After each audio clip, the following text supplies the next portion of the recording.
I'm on a date tonight, so I'll have to just looking good. No, I'll just do it in front of her. Going! He's kept going! He scored!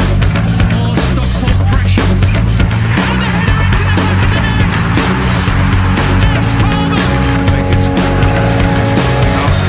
Played in the game. And a superb goal.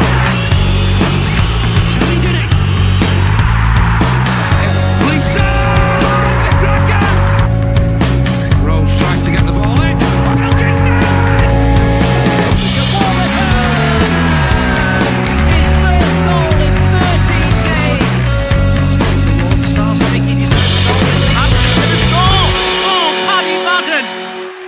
It's a 5-star performance from Stockport County. All right, we got a small house, but we got a big bloody heart, I tell you. If you're asking why we're late, it's because we were talking about you. Hello and welcome once again to SK3 TV, the show for the thinking county fan, as long as the county fan's thinking, well, some stuff's good, and that's good, but also other stuff is bad, and we shouldn't shy away from discussing that. Yes, we are with you for the next hour or so, and we have quite the week to discuss. 2 massive defeats, a bit of an interview from behind the scenes, so we've got all that over the next hour. And joining me, Nick, it is of course Ben, aka County Shirts. How we doing, mate? Good, mate. Yeah. Recent events notwithstanding, I'm all right. Good to be back. Yeah. First appearance of the season, belated first appearance of the season. Who would have thought we'd have seen you before Artu Hoskonen? That was not on my bingo card back in August. I thought he'd be a mainstay by now. No, I just thought, the last time I actually joined one of these, I was in my balcony in Turkey discussing the new kits. It was the last time I featured on it. That was it, our summer Twitter spaces. Exactly. We should do more of them this year. We absolutely will, yeah, and hopefully we'll branch out into goalkeeper kits this year as well. I've had some exclusive goss about the new kits for next season. I'm not going to give anything away. Well, I'm going to give something away, but not all of it away. I'm led to believe they are inspired or have a nod to a reasonably famous European club team's kits from the mid-90s. That's all I'm going to say. Right. That's but I probably shouldn't say it on the actual pod. That's good. I like that. We've got a hook now. So if you were to tell people now directly that you'll tell them at the end of the show and then don't, we've got them for an hour then. Exactly. Sorted. It's like that year on. What the audio equivalent of clickbait is. Yeah. Yeah. There was one year. It would have been late 90s because it was around the time that the Full Monty had come out, and it's only recently they've realised how weird this was. But on Children in Need, they were building up to a load of male TV stars doing the Full Monty on stage. And it was like, oh, make sure you stay up for this one. And now you look back at it, it's like, that was on Children. Won't let Jimmy Savile near it, but that's fine. Yeah, you stay up late tonight, kids. You can watch Noel Edmonds get his kit off or something. I'm fairly certain it wasn't Noel Edmonds. I think they went down the Hollyoaks crowd. I think it was Thin Ed from Brookside and that sort of crowd. Will Mellor was probably involved, that sort of thing. Yeah, very upsetting. Talking of, I'm trying to do a Keys and Gray type link here. Talking of indiscriminately waving penises around, we are, of course, proudly sponsored by the Blackbird Group, encompassing being on the pans at Blackbird Kitchen in Gorilla Manchester, on the fryers at Len's Chippy Drorsden, and not forgetting the newly relaunched Blackbird Burger. Find their website in the episode description. Get yourself booked in for a proper feed. Would you concur, Ben? I would. Big fan of our favourite pie slinger, burger merchant. That sounds like a euphemism for something, doesn't it? Yeah, it does, doesn't it? Yeah. Oh, them two next door, the pair of burger merchants. Andy James, one of the good guys. He's very smug because he got to see Foo Fighters at the Ritz the other night, didn't he? I don't particularly like it, but I can appreciate you would be quite smug if you got tickets for that. Oh, you absolutely. I saw people complaining and say it's £99 for the Ritz. It's like, yeah, £99 to be close up to one of your heroes, whereas you'd pay £200 to be at the back of a stadium. £99 not a bad deal for that. No, Yeah, even gigs at that's like night and day even still open? I bet even like the night and day is probably £25 a ticket now. Anyway, It is now. Yeah, but I remember it used to be about £4 to go night and day. Yeah. It was free when my band played. Couldn't get the fuckers in. Like, no chance. No, I don't want to say that. Right, let's rattle off a little bit. Let's clear the air. Let's talk about the last however many days we're covering. Well, what I'll do, two more quick bits of admin, and then we will settle in for just basically slapping ourselves in the face, talking about 2 terrible games of EFL action. Jonathan Jordan is back on Thursday night with his weekly show. He's got a very special guest this Thursday, special in every sense of the word. So check his socials for that, and make sure to follow and like and subscribe us. If you're watching on YouTube, press the thumbs up, do all the things and all that stuff. Talking of special guests, there will be no show next Sunday, as we've got no game next Saturday, but on the Tuesday afternoon, myself and Dave will be interviewing.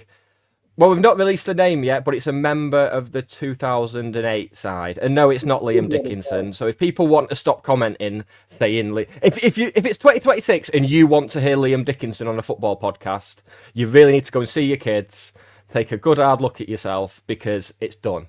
Liam Dickinson and Mike Flynn are done with podcasts now. There is no ground left to cover that Liam Dickinson is not already well trodden on. I could tell you, Liam. I mean, he's great, Dickinson. I love it. Genuinely speak to him quite a bit as well on when I post stuff online. He always responds. He still loves County. Don't want to say a bad word against him.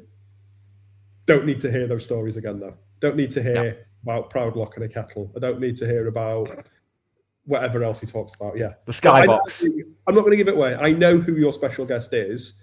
It's a good one. It's not Joanne Smith. It is not Leslie Thompson from 2008. It's a proper player. It's a good one. So, yeah. Good. And someone I don't think we've heard a lot from in a county media respect. No, I don't think so. Yeah. Won't say anything else because I'll end up probably putting my foot in it. But yeah, that's if I don't. Quick comment there for you, Ben. A Derby County shirt collector has just been on Antiques Roadshow. Do you think that's the next step for you? I mean, it could be. Who knows? I mean, yeah, maybe. Imagine you rocking up for some stately home with a boot full of shirts. Yeah, a boot full of kind of like Ollie Crankshaw shirts.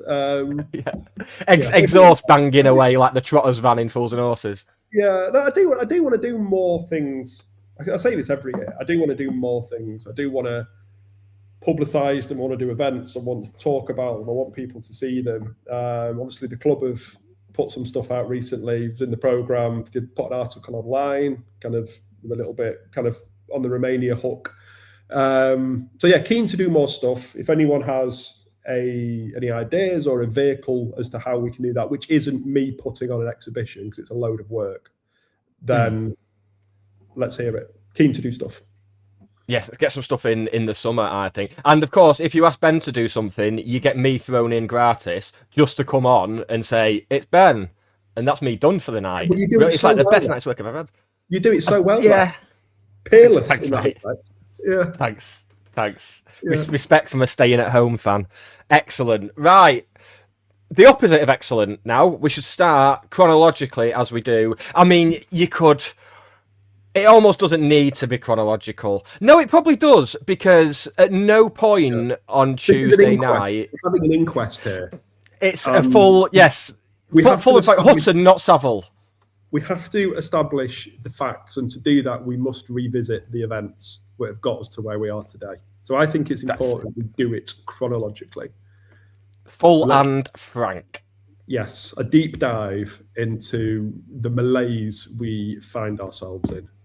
Yes, and it is a malaise. I think so. I was gonna get to this about halfway through. What would be the word to describe it? Would it be a malaise, a blip? But I think malaise is probably the best one.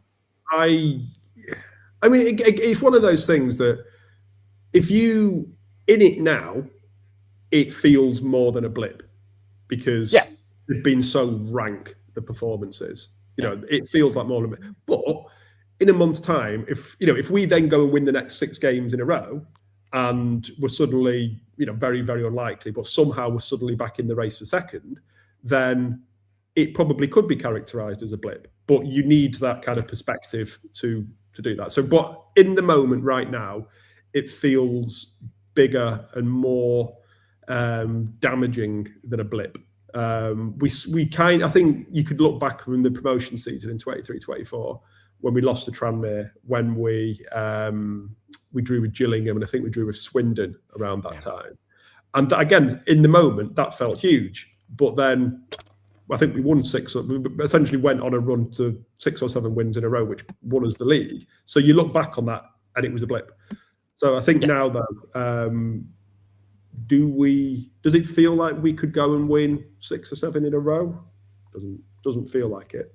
No. Could be wrong. And that's the crucial difference for me. That's why this season feels different. We've had little blips under Challoner and then gone on one of these famous runs. For the last 2 or 3 months, people have been saying, well, we're going to click and that run. And then it didn't come before Christmas. And then the window opens and it's, well, once this window's over, we'll get what we've needed. And then that's when we'll go on a run. And it's still not happened. And you just, something feels different. It has done for a while. And agree. I mean, I think, it's very easy. And it's almost like a bit of a lazy thing to talk about our identity and Challoner's identity and the club's identity and all that. I don't think that applies to the current team. I think it was personified mainly in the National League season when Challoner first came and really got us firing. That Collar, Crowsdale, Sarcevic kind of triangle worked so well, and we were in people's face in the whole. We were just better than everyone at that level. We were really, really good, and we saw some of it in 22-23, probably to a lesser extent, because again, we started poorly and we struggled to adapt and all that kind of stuff, but then we saw more of it, just not as consistently. I think we saw a lot of it under 23-24 when we won the league, particularly on that winning streak before Christmas. Do you think back to the games, we beat Tranmere at home and we scored that fantastic counter-attacking goal where Sarcevic broke free, and we were just great. We were really, really good. I don't think we really saw it last season, or certainly not consistently. I think Barry did a lot of good for us, and obviously when he was on form, he was fantastic. And and I've said many times, I think we were better without Barry. And by any metric, any stats, or whatever, we were better without Louis Barry last season. We might not have had that kind of magic or X factor, but we scored more, we conceded fewer, we won more games, all that kind of stuff. This season, though, I struggle to think really of any prolonged period, and I don't mean it period within a game. I mean over the course of 3 games, 5 games, 10 games, where we have been that team that we like to say we are. I don't think we are that team anymore. I think it's something we're harking back to from certainly 2 years ago, maybe even 4 years ago. I don't think this current team really has an identity. I think there's a desired style of play, which is a lot more kind of, I'm not a sort of kind of like qualified enough to really articulate what it is, but I think it's not that kind of full throttle, high energy Dave Challoner team of 2022. I feel we're very, very different from that. And I think whatever the vision or the kind of ideal we have of how we want to play has not translated onto the pitch. We were so reliant on Norwood pre his injury. And he was utterly outstanding in that. I think that period at the start of the season, he was up there with probably anyone I've ever seen in a county shirt in 30 odd years. He was that good, and we were so well at him, and things seemed to work around him. He's probably not, well, I don't think probably, he hasn't quite got back up to that level, but you can't say we're not where we should be because of Norwood. The whole team, you look at where we are now, there's so many parts that aren't working. Players' performances have dropped off. As a collective, we don't seem in tune with each other, and it's just we've got away with it. We've shown moments and periods within games where we've taken control and really kind of come away with deserving to win, but over the course of a month, 6 weeks, that period of time again, it's been tough to watch us. And that sounds a really kind of spoiled first world problem, but yeah, I'm very rarely. I've missed one game this season. I've not been many. I've come away from that thinking, yeah, I really enjoyed that, really buzzed off it, and I don't expect us to go and stick with all teams every week, but so it feels we're not anywhere near where we should be.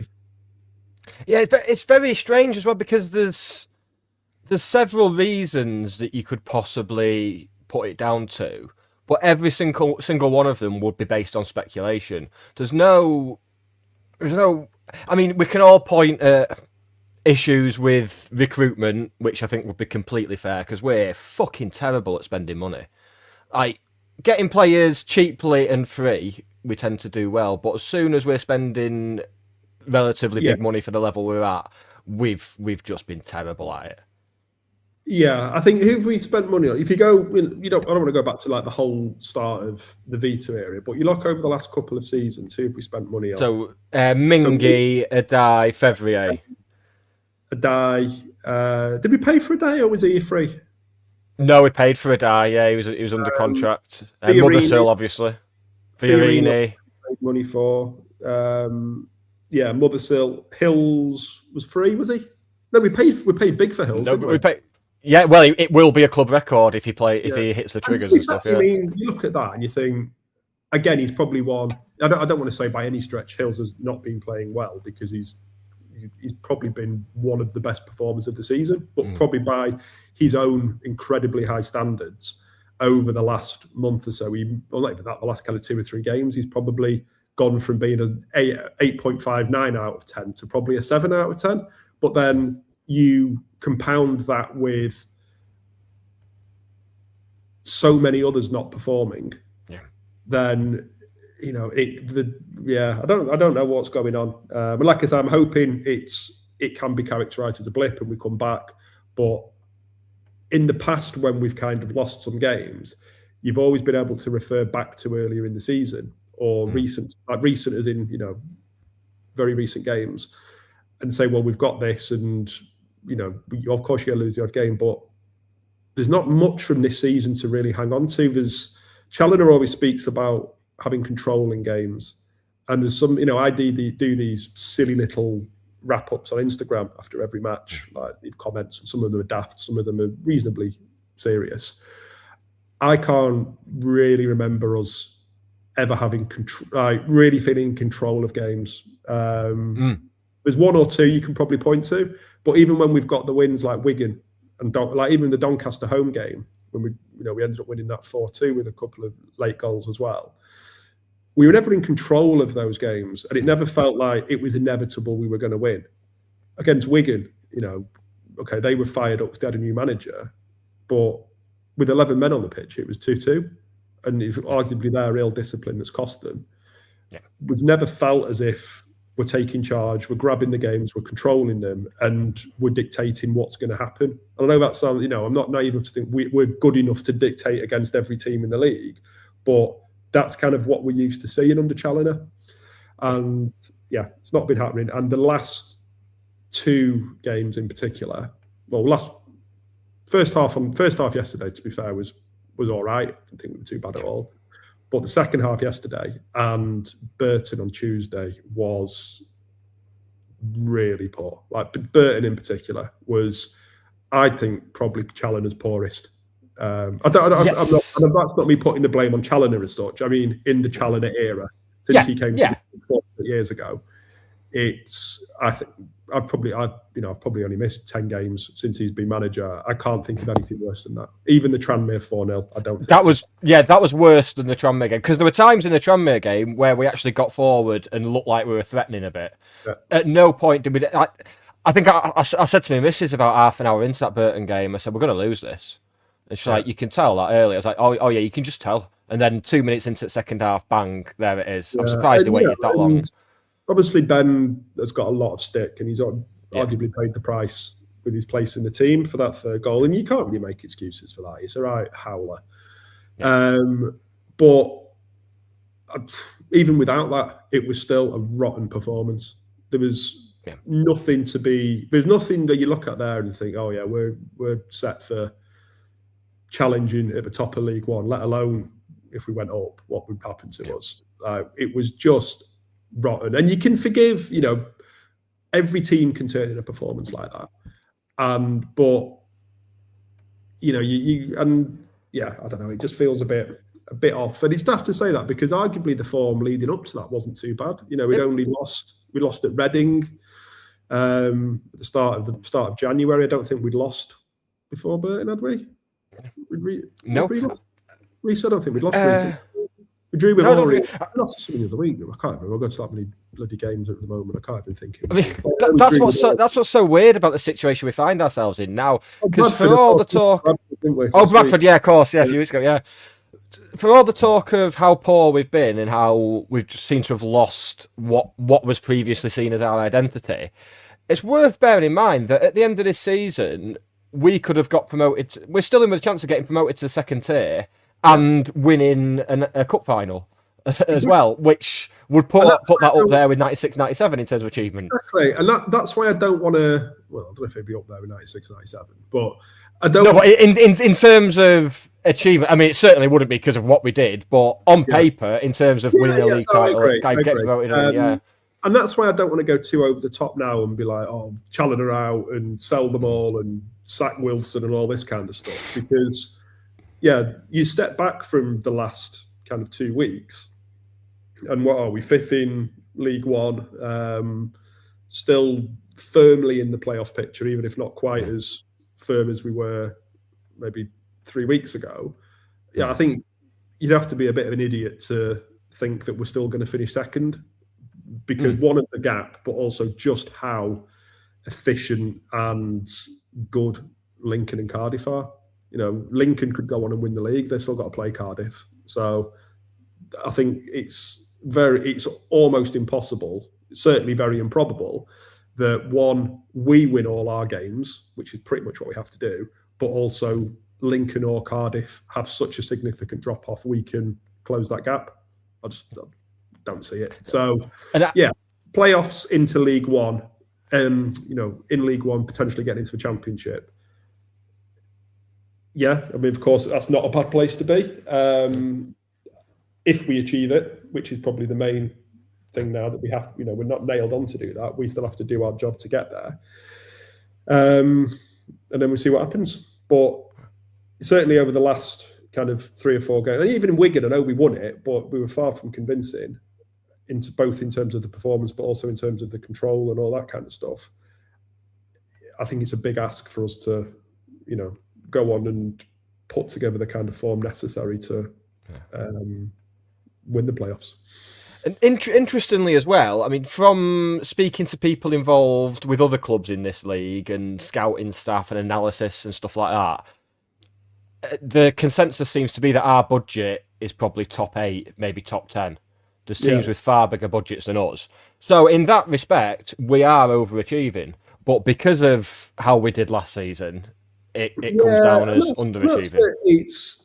I don't think it does, and again, I'm not one of these who automatically thinks we should be ripping up this division or we've got any kind of right, just because we've had recent success and just because, we've obviously got more money behind us now than we've ever had in our past. Then I think playoffs is a reasonable expectation. We've not got any right to be there, but I think anyone connected to the club would be disappointed if we didn't finish in the top 6, let alone what our budget is. I don't think that would be accepted, really. Top 2 is obviously a big ask. It's a big challenge, but that expectation has probably been heightened because we finished 3rd last year. People say not going up last year was a missed opportunity, but it's not like we deliberately didn't go up. It's not like we didn't, I don't really know what else we could have done. We had the division's best player in Barry on a season-long loan. It's not like we dropped him or we sold him. He was recalled and it was outside of our hands. We strengthened with Hills and everyone in January. So, we signed Moxon, which was widely seen as a really, really good deal for us. That's not quite worked out, but nobody complained when Moxon signed. We set up and, we went for it. Unfortunately, we were never going to catch Birmingham. Obviously, so there's only ever one spot available. it arguably hinged on that Wrexham game. That didn't go our way. So, obviously Wrexham have gone on and done very well. But, yeah, I'd say playoff feels about right. I think for like a nerd like me, the biggest thing that upsets me is that record of improving year on year is going to end this year. And that's the biggest thing, isn't it? Which it really... So, since in the last few weeks when it's become clear that we're not finishing top 2, I'm surprised more people haven't been miffed about this. And I've not wanted to say anything about it because it'll just start a conversation. It'll get me more annoyed about it. Because it genuinely gets me a little bit ratty. So for those the uninitiated, for those who aren't aware of it, the record we're referring to is we have improved our league position every single year since 14-15. So in 2013-14, we finished 14th in National League North. And then every year since then, we finished in a higher league position. So it's like 11, 12 years. And it's the current, outside of, probably like the 9th division or something where someone might have flown through leagues. It's certainly in the top 6 divisions. It's the highest, it's the longest running spell for a club. So for us to continue it this year, we need to finish second or first. Yeah. Is very, very unlikely to happen. So it's a shame that run is going to end. But again, that kind of highlights it's not been a bad decade, has it really, for County? It's been all right. One of our best. Yeah, I think people... No, I don't want to go down the route of saying, people do well to remember that. Because what's the most tedious avenue of discourse? Is it A, who remembers Vauxhall Motors? Or is it, if I had conceded a goal like that, he'd be getting shit. Yeah. Whilst Ben is getting shit for it. Exactly. Yeah. I think the non-league thing is worse for me. That whole kind of notion that we should be grateful where we are because, 10 years ago we were playing such and such a team. Stockport County 2026 is a totally different beast from Stockport County 2014 or whatever. And also 2014 was 12 years ago now. Like things move on, life develops, things change in the world. So let's not get too bogged down in that. Of course things were going to be different from where 12 years ago.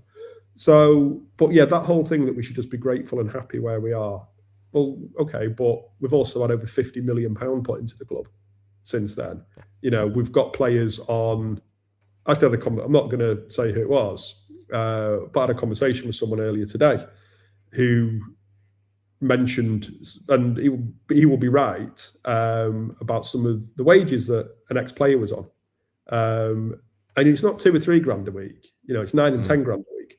That's the kind of money we're paying now. So to say, we should be grateful because we were getting turned over by Histon or Hensford or whoever it was 10, 15 years ago, completely misses the point. We are a strong League One team now with championship ambitions. So what happened in the past is the past. Don't hark back to it. So they're probably the two, I think we can agree they're the two worst genre of discourse. There's a third one that's just about to enter the zeitgeist. With people... Obviously, people were off the back of form and results and stuff. You will get people saying Challinor out, and the reply to them tends to be, all these people saying they want Challinor out, but they don't have an idea of who they want to replace him. Because it's not their fucking job, is it? Exactly. Fuck me. Exactly. Yeah. I'm allowed to have. I mean, just to be clear, I'm not Challinor out. I'm not saying that for any suggestion whatsoever. But if I was, then I don't know. Ask Simon Wilson who the next manager is going to be. But like I say that I'm not paid a lot of money to source or resource our new manager. I'm allowed to have an opinion that I think a manager should go, the same way I can have an opinion that a player's shit. Doesn't mean I need to know who their replacement's going to be or what their how they're going to fit into the new squad. I can say that I'm not going to put names on it because you don't know who's watching, but I can say player X has been a huge disappointment since his £300,000 transfer from Manchester City. Yeah,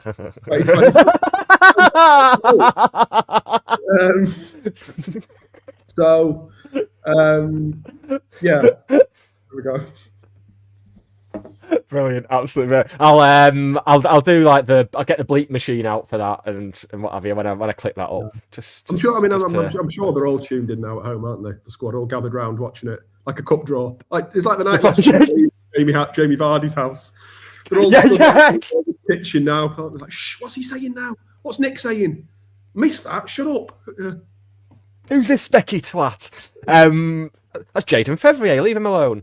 Right. Halfway point of the show. This is the point at which we roll back the years and roll back the clocks and calendars with, as sourced by our friend Chris Eaton, it's a random county non-league goal of the week. Not even going to introduce it. I won't even back announce it. I'll just play it and then you can tell us about it because that's the best way to do these things, isn't it?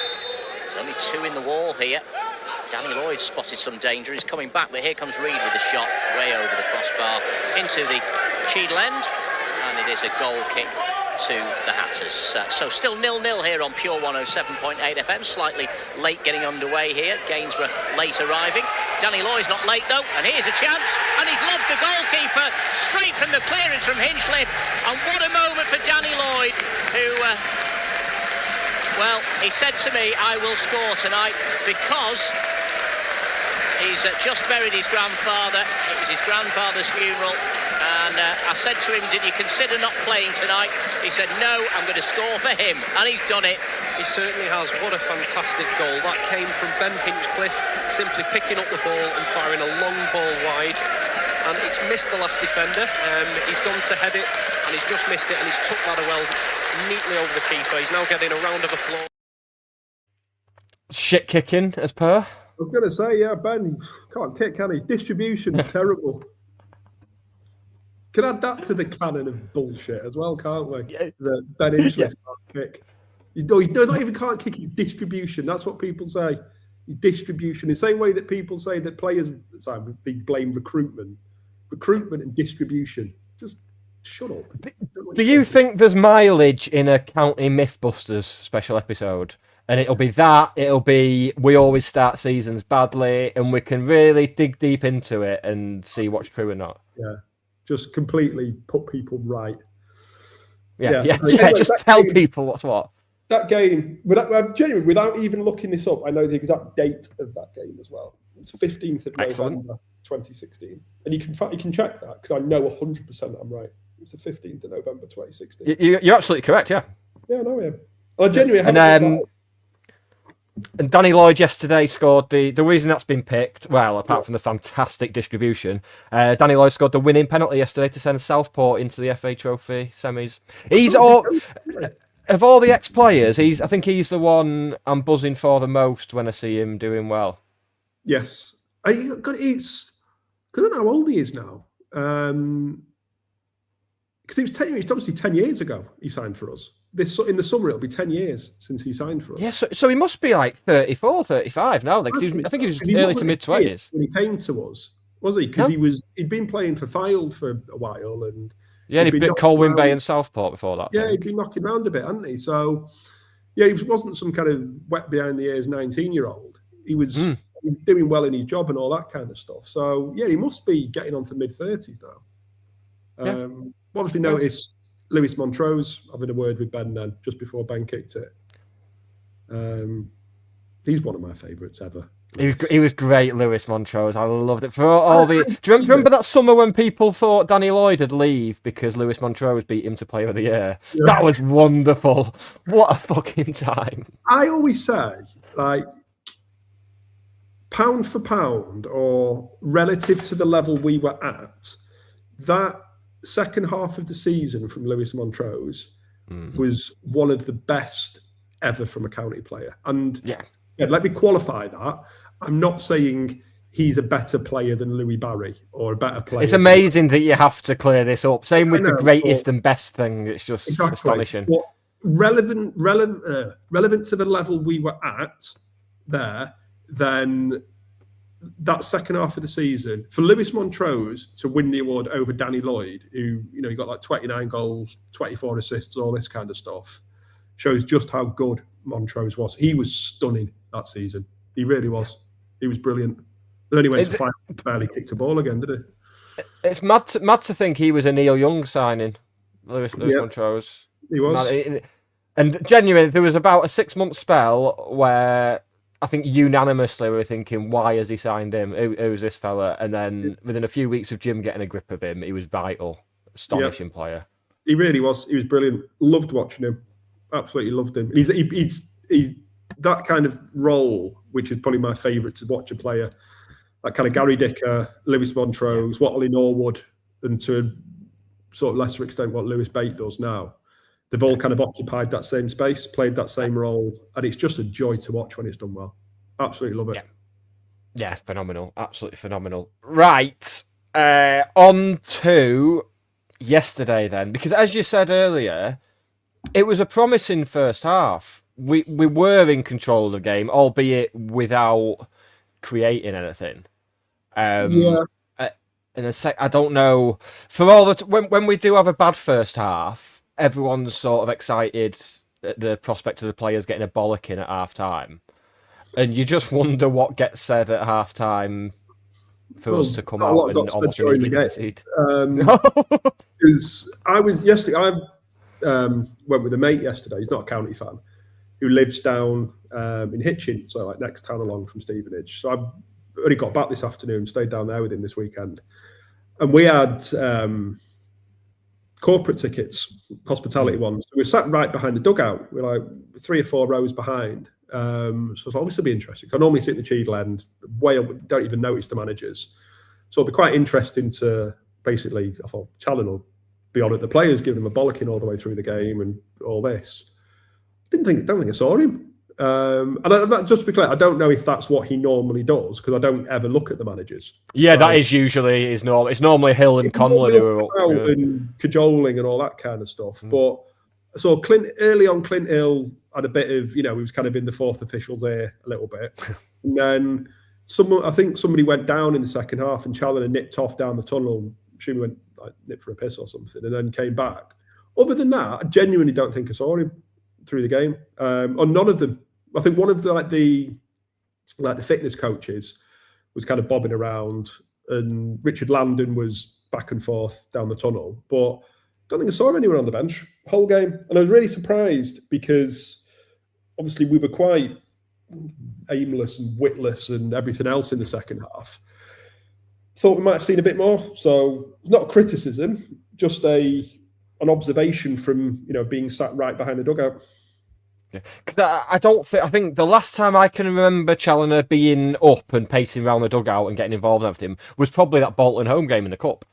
Right. That was the last time I can actually recall. And then every other time since then, it seems to be he's the one. It's Clint Hill and to a lesser extent Dave Conlon sort of cajoling the players and all that. So, but I suppose it is almost being used by some as a stick to beat him with.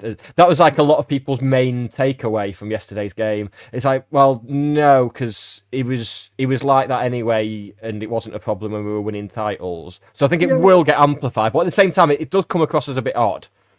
Yeah, I mean, like I say, I don't know how he normally behaves, and if that's his normal behaviour, then obviously he's going to continue that. But yeah, it felt. I think what was interesting, because I was so close to the pitch and side on as well, which you get a totally different perspective, it's just how much coaching, shouting, instructions Norwood gives. He's a proper leader. You can't quite hear what he's saying, but arguably like mentor to the others on the pitch as well. Yeah. Never stops. He's constantly on the go, physically moving around, but he's constantly on the go with his talking and his shouting and everything as well. And coming off, I made a point. I said to my mate yesterday, I was like, just hang back a minute. I want to see what the players do when they come off. Once they've kind of clapped the away fans, I want to see if there's anything kind of different from our view. And most of them walking off chatting. Norwood was like straight down the tunnel. Like, he looked fuming. He looked really kind of pissed off. Whether that was with himself, whether it was with the team, whether it was the whole scenario, I don't know. But he looked ready to go and put a rocket up someone, which is good. It does feel... Which is what I want. Exactly, yeah. We've just been turned over by Stevenage, off the back of being turned over by Burton, off the back of a week earlier being turned over by Bradford and seeing automatic promotion slip away, which I don't care what anyone says about budgets and expectations. Wilson even said it in his interview. Promotion is the goal, right? 100% promotion is the goal.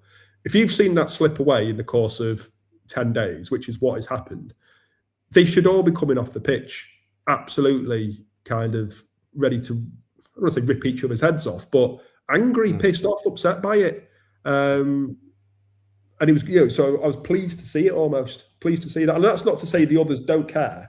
And of course. I'm sure they do. So I'm not saying, no one was coming off like skipping down the tunnel or anything like that. But just to see it so visible, I was, nice one. Good on you. You do get the sense, because I've noticed that last few games that Norwood's been down the tunnel, like absolutely livid, quite rightly. Yeah. It puts me in mind of the managerial careers of both Wayne Rooney and Roy Keane, where they really struggled to grasp that they were managing players that couldn't do the things they could do as a player. Yeah.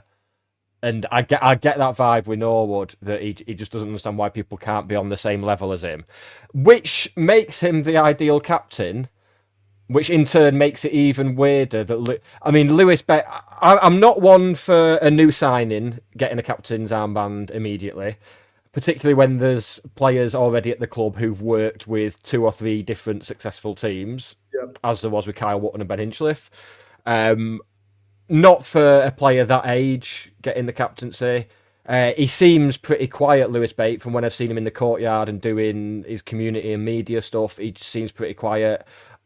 Norwood takes the captain's armband with Bate out injured at the start of the season, plays some of his best football, makes us look better whilst doing so. And then as soon as Bate came off the bench the other night and captain's armband is straight on, it's not... I know you can point to it's almost symbolic, like, all being well, you should have multiple leaders. I know they've spoken about this leadership group before now, but I just, it's something that gives me the ick. I think like new young signings as captain. It almost feels like in Football Manager, where a player will only come and sign for you if you give him a certain squad number or you give him the captain's armband. There's a couple of things I'd touch upon there. Yeah, I kind of agree. I think with Bate, there's obviously phenomenally talented, one of the stronger players at the club in terms of his ability and everything. I am sure with that he brings a level of almost like kind of gravitas with him, and he's respected and people listen to him and all of this. You don't know. You don't know what goes on in the change room, what kind of role he plays, what role Challoner wants him to play. Does he want him to, like good cop, bad cop, and Challoner gives them a roasting and Bate will then go and, coach and all that kind of stuff with the rest of the players, or relay messages. Maybe he's really good at like relaying messages or like whatever it is. Maybe he's good at sorting the Christmas do. Maybe it's that. But you talked about that leadership group there. So this is something I've considered in the past, in my kind of quieter hours, is one, who is the leadership group? Who's in it and who's definitely not in it?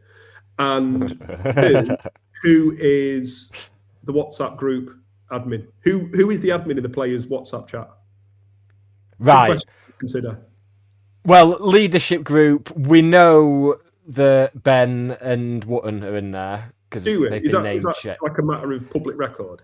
Yeah, I can't remember whose interview it was, but someone was interviewed and they mentioned leadership groups, and it was basically led by Ben, Wootton and Norwood, I think, with the 3 leading it. They're the 3 you would assume are nailed on.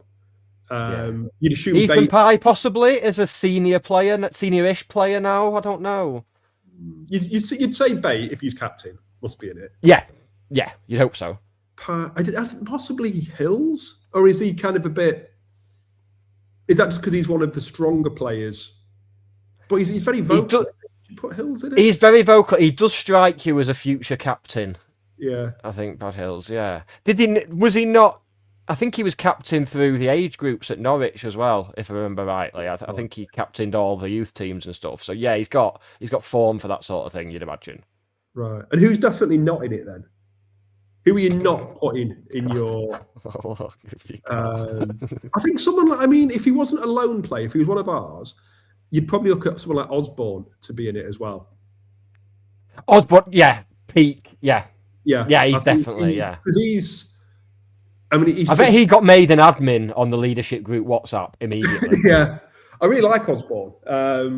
I think he's great. I think at Port Vale, not Port Vale, at Burton the other night, and you don't know how performative it is and all that kind of stuff, but he made a point of being the first one over at the end, fronting it up, not kind of shocked that the people, I don't agree with booing them and all this kind of stuff, but he was like, yeah, do you know what, we were shit, fair enough, and made it very, very, got close to the fans and that. But also like the stuff you see him that he posts online and that, listens to Interpol and the Black Keys, and he runs this cool little bar in Derby, and he does all. I was showing my other half the other week. I was showing her his Instagram. I was like, but he's a footballer. Footballers aren't normally like this. Exactly. This is great. Why are you listening to Interpol as a football? I mean, great. Yeah. But, yeah. But going back to the WhatsApp admin, the other thing, because I put it on Instagram the other week, saying like, who do you think it is? The most popular response came back as like Max Metcalf. That's he's not getting a game, is he? So he's just organising the Christmas do and Secret Santas and. Getting everyone's fiver for children in need for non-uniform day. Sharing kind of like pretty like unfunny memes from like Twitter and stuff in the players' WhatsApp group. And I bet Fiorini. I bet they've set up a separate players' WhatsApp group without Fiorini in because he keeps sharing like blatant AI videos that he doesn't realise are AI. There'll definitely be subgroups. There'll be like the main squad one. And I'd love to know like the logistics of it.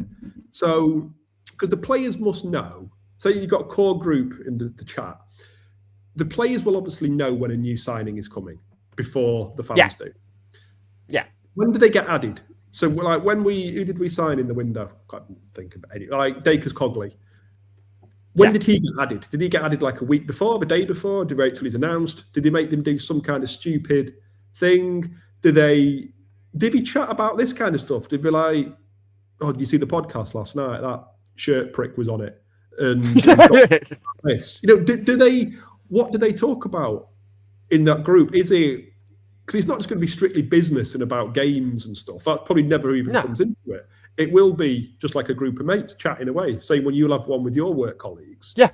Well, I don't really want to know what's in it, but just the logistics of it fascinate me. And then when a player leaves, that's my question. Yes, Foxton's still in it. Has he been fucked off? But he can come back in once he comes back on. If he that's it. Is it like they've set it so that he can't post anything? He can still view it, but he can't post. Is it that? Like, yeah, and when you leave the club, even if it was someone like Paddy Madden, it's like, sorry, Paddy, gone. Paddy, we love you, like, but Fraser Horsfall remove Paddy Madden from the group, that kind of thing. Look, like the details of it, like genuinely keep me awake at night. Would love to know how it works. Is everyone? Because everyone can be an admin. Maybe everyone's an admin.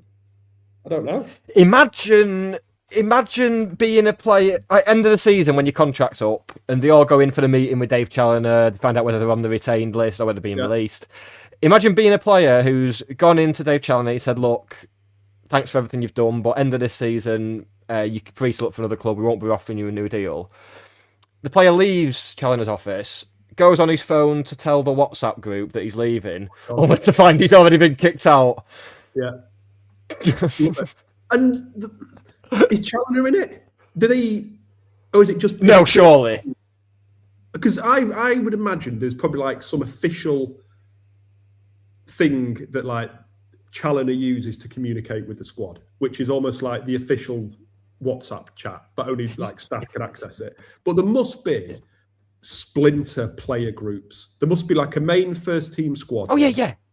And then, but there'll be little ones as well where you've got little snidey side comments. And oh, you will do? Of course you will. Yeah, but like, do you get, I'm just picking two totally random players here, no reflecting on who they are. Callum Camps and Ethan Pye and Brad Hills, do they have a little chat amongst themselves, slagging off the other players and all this kind of stuff? I'd love to know all that. Well, I did hear on good authority that last year that was the case, and there was a group of at least 4 players separate to the others. Okay. So these are the kind of questions we need to ask players next time we have a night. Don't give a shit about what goals. But this is it. When obviously the club are like joining a club. What does the match day? What happens around the game? I don't care about the game. Obviously, I care about the game, but I want to know the finer forensic details of what it's like to be a footballer at county and all the stuff. That's exactly it. Yeah. I think there's a worry that if a player was to come on here, for example, we'd be like, so what do you really think of the manager? Oh, tactics are a bit shit. What would you do? Yeah. But no, it'd be stuff like this. Where do you get your wash bags from? Where do you get them? When do you get your black trainers with the white soles? Exactly. Where do you get your pundit shoes from? Because on deadline day in the summer, the Guardian did an article it's brilliant that thing at county of what I want to know all that kind of stuff. Yeah, but one of the lines that really stood out to me was the players are told which Instagram accounts to follow. Yeah. And basically who not to follow. Who's on that list? Which is it just kind of basically follow all the other players, Stockport County and like the academy or the foundation trust? Yeah. Is there a blacklist like don't bloody follow SK3 TV because he slags us off? Don't follow county shirts because he'll mind you for your shirts kind of thing. Even Tommy Robinson, county shirts and SK3 TV. Don't follow those 3. People think you're a wrong un. Exactly. So, I want to know. So let's get a player on. I'm not going to ask you about what's it like to score a goal or what your favourite. Couldn't give a shit. Don't care because someone else is going to ask that. Somebody really boring is going to ask that question. Let someone else do it. I want to know when you join the club, what does the first day at county look like? What does in Carrington there is like this blacked out room where they have the players like pre-match briefing sessions like on the opposition. Like what does that look like? Tell us what goes on in there. Like all of the kind of all these little kind of quirks of being a footballer at county. I want to know that. Yeah, that's why I shouldn't be allowed near footballers, because it would be just nerdy. But I think Ben Osborne is the one who'd be up for that sort of question. Ben Osborne would relish the opportunity to get into the nitty-gritty of being a footballer day to day. Yeah. Who does the music? Who controls the music there? How does that get picked? Is that the captain who does that? Is it someone like Max Metcalf who's got nothing better to do on a match day? Other than just like... retrieving like Nick Colgan's stray shots. Unfortunately, he comes across brilliantly, Metcalf. You don't want to sound like I'm digging him out, but he doesn't play, does he? So what's his role? What does he do during the game? Like, what's his focus during the week? He knows he's not even going to be on the bench on a Saturday. So, yeah. Love to know all this. Great comment. That's someone at County's watching and thinking, shit, they're on to us. Finally, it's happened. I would love to get to the bottom of all that. It's just, If you happen to be a player, unlikely you are watching this, but maybe you should be watching this if you're on a player. Let us know. Let us grill you on this kind of stuff. And the first day at like Carrington at Edgeley Park. Is it like David Brent in the first episode of The Office where he's like he points at Flat Eric and is Steve Bellis taking him around the ground and giving him a bit of a history lesson or what? Yeah, is there any kind of reference points to the past, or is it purely right? You're here to play football. Yeah, is there essentially like an induction? If you go and get a first aid in like a new corporate job, it's not like 9 o'clock. Like if you're a graphic designer. It's not right. 1 minute past 9 on your first day. Right, start designing this thing or start. You have, and certainly where I work, you have almost like the best part of a week of induction, and you go and meet people and spend time with the teams, and you get all that additional context and everything. And I appreciate the life of a footballer is a little bit different from a corporate job, but there must be some kind of induction or history or some kind of wider context or goal-setting thing of what the team are trying to achieve. What does that look like? What does Wilson do? Who comes and meets you on your first day? Do you just turn up and knock on Carrington and be like, "Oh, hi, I'm Barry"? Like, how does it work? Yeah, When do you get your contract? When do you actually sign the contract? Is it like a DocuSign? Is it an actual piece of paper that you sign? Yeah. Does it get emailed to you? When does it get emailed? Who emails it you? Yeah. I want to know. What do you do with your paper, with your copy? What do you just chuck it, or your passport in, like you do with any other job? All this. do they want a utility bill and all that stuff? Yeah, proof of address. Yeah, and added to the whole WhatsApp thing. What happens with players' wives and girlfriends? Did they also have a WhatsApp? And I'm assuming, are there also splinter WhatsApp groups for them? Yeah. When do they get added and removed? Must be. It's Interim ex-players, like a Paddy Sarcevic, Crowsdale, Collar and Fraser Horsfall, all in a WhatsApp group. Ex-county players.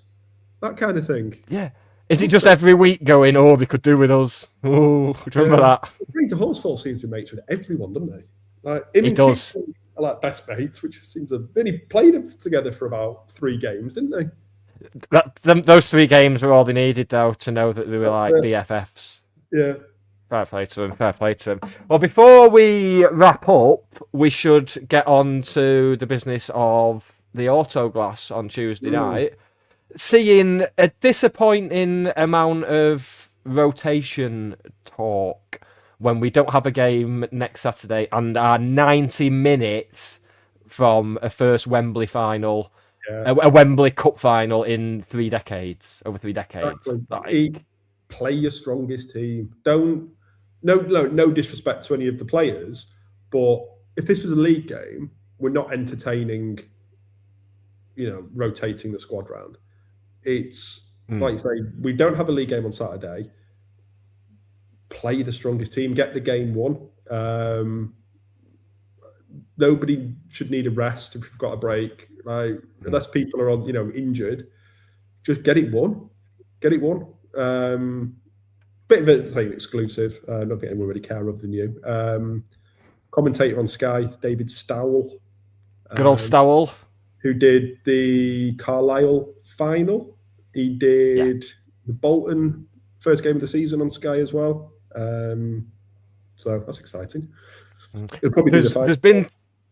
There's been talk. I'm assuming Stowell would be if Bolton away was to be moved to the evening for telly, which is the rumour doing the rounds. Yeah. I'm assuming that'd be Stowell rather than Weaver, because Weaver could do some bloody good stuff with the Bolton County game. Whoa! Yeah, no, Weaver would only tends to get involved for the playoffs in League One. He doesn't lower himself to that, does he? Well, let's have a County Bolton playoff then. He seems to be popping up in Scotland more and more now, doesn't he? Yeah. Weaver. Which I'm not sure how I feel about that. But no, David Stowell, I think, is our top League Onesman. League One. So, he's doing Tuesday night. So it's full studio affair, isn't it, Tuesday night, I believe? Yeah. It's proper camera, proper commentary. It's not like one of them 2-camera, like Lincoln will be. That's not proper Sky. It's on Sky Sports Plus, but it's not just a 2-camera job. So he's not doing that. Right. Yeah. It'd be good to get a proper televised thing. Would you be going Wembley if we got there in that? Yeah, I'm not principled enough to boycott stuff. No, and I think ever since the Carlisle final, I said it'd be lovely to get to the final of the trophy because it's a trip to Wembley where it doesn't really matter. You're not going to have the nerves beforehand. It's just going to be a good day out. Yeah, and I think I'm hoping if we do get there, we play Luton because I think Stockport v Northampton would be such a miserable. I say Stockport, like I never call it Stockport, but it'd be built to Stockport v Northampton would be such a miserable spectacle. Stockport Northampton seems like it should be on that Mitchell and Webb sketch. Stockport and Northampton face off in a game that must mean something to someone somewhere. It is not one for the. I don't really care about the neutral, but it is not befitting of a cup final. Kind of can't be Northampton. Whereas I think Luton, again, Luton are hardly, kind of Arsenal, but I think they would almost certainly fill their allocation. So local for them as well, that helps. So you'd think they would fill it, which would. I'm hoping if we do get there, that Ben plays. Not because of the whole Ben v Adai thing, just so I can satisfy a little piece of trivia I've had bubbling away in my head for about the last 4 or 5 years, which will be, so if we play Luton and Luton fill their end, there will be almost certainly more than 46,000 people at the game. Okay. Yes. It would be, yeah. If that plays out and Ben plays, he will be able to say with complete legitimacy, he has played in our lowest ever attendance and our highest ever attendance. There we go.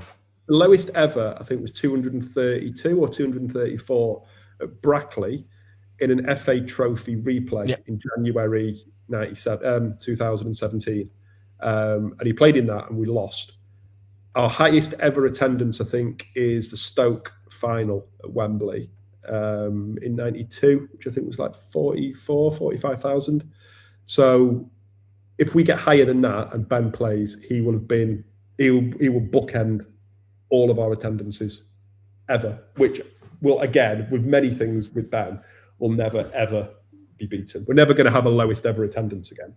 And before anyone pipes up about, well, the lowest ever attendance was 13, it wasn't. No, it wasn't. No. Research, read a book. That's not correct. There was more than 13 people there. 13 was the number of paying people who came into the second fixture that took place at the ground that day.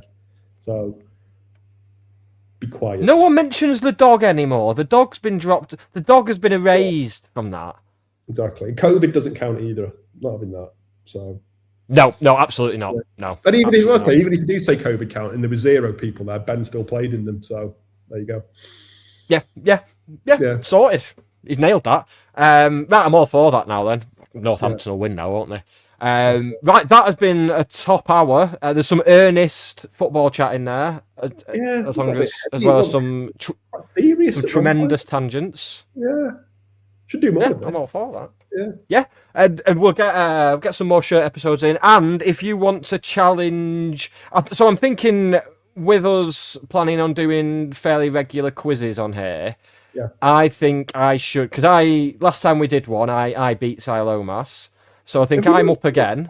One we did. It was just Silomas, wasn't it? Who was like a 10-1 on favourite.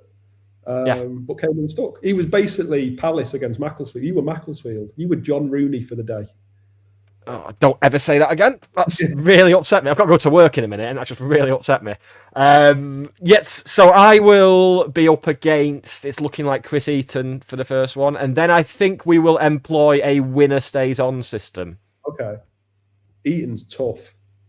That is a tough, But he was there when I mentioned it to you. I was like, right, we'll get him on first then. Yeah, I would. I mean, like I say, I would backed Silomas. But you beat him, so Lomas. You never know. Eaton. Tough run to the final. Lomas.